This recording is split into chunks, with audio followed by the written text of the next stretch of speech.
देखिए, एनसीपी के जो नेता जितेंद्र अहवाड़ बोल रहे हैं वो बिल्कुल गलत है, झूठा बोल रहा है।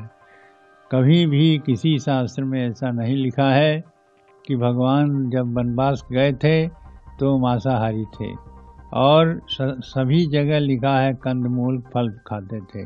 वो 14 वर्ष तक जो वनवास में रहे वहाँ सभी प्रकार के जो कंदमूल और फल मिलते थे वही खाते थे, शाकाहारी थे।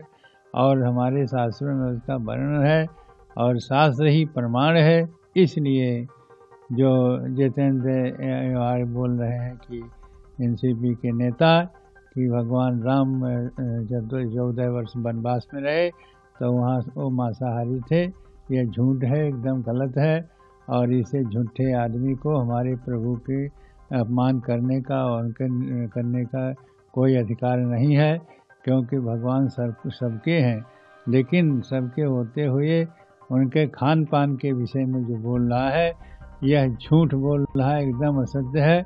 सदा भगवान हमारे शाकाहारी थे और शाकाहारी के साथ साथ कंदमूल खाते थे, इसलिए ऐसा कहना गलत है और झूठा है।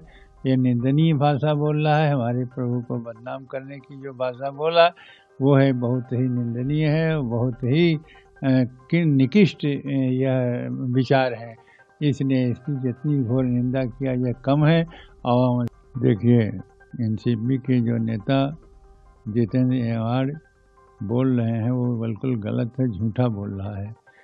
कभी भी किसी शास्त्र में ऐसा नहीं लिखा है कि भगवान जब वनवास गए थे तो मांसाहारी थे, और सभी जगह लिखा है कंदमूल फल खाते थे। वो 14 वर्ष तक जो वनवास में रहे वहाँ सभी प्रकार के जो कंदमूल और फल मिलते थे वही खाते थे, शाकाहारी थे। और हमारे शास्त्रों में उसका वर्णन है और शास्त्र ही प्रमाण है। इसलिए जो जितेंद्र अहवाड़ बोल रहे हैं कि एनसीपी के नेता कि भगवान राम जब 14 वर्ष वनवास में रहे तो वहाँ वो मांसाहारी थे, यह झूठ है, एकदम गलत है। और इसे झूठे आदमी को हमारे प्रभु के अपमान करने का और उनके करने का कोई अधिकार नहीं है, क्योंकि भगवान सबके हैं। लेकिन सबके होते हुए उनके खान पान के विषय में जो बोल रहा है यह झूठ बोल रहा है, एकदम असत्य है। सदा भगवान हमारे शाकाहारी थे और शाकाहारी के साथ साथ कंदमूल खाते थे, इसलिए ऐसा कहना गलत है और झूठा है।